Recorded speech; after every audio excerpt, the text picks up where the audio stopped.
স্বর্ণের দাম কেন ওঠানামা করে এই প্রশ্নের উত্তর খুঁজতে গেলে প্রথমেই দেখতে হবে বৈশ্বিক বাজার ও স্পট মূল্য।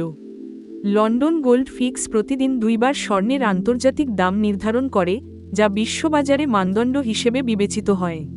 মার্কিন যুক্তরাষ্ট্রের কমেক্স এবং চীনের সাংহাই এক্সচেঞ্জ এও স্বর্ণের ভবিষ্যৎ মূল্য নির্ধারিত হয়, যার প্রভাব ছড়িয়ে পড়ে সারা বিশ্বে। সরবরাহ ও চাহিদার ভারসাম্যও অত্যন্ত গুরুত্বপূর্ণ।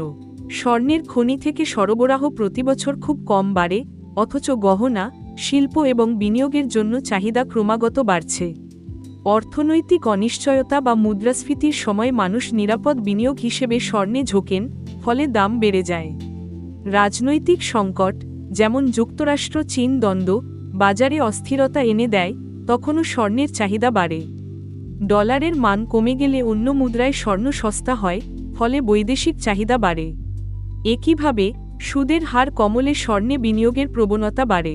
কেন্দ্রীয় ব্যাংকগুলো স্বর্ণ কিনে বা বিক্রি করলে দাম ওঠানামা করে।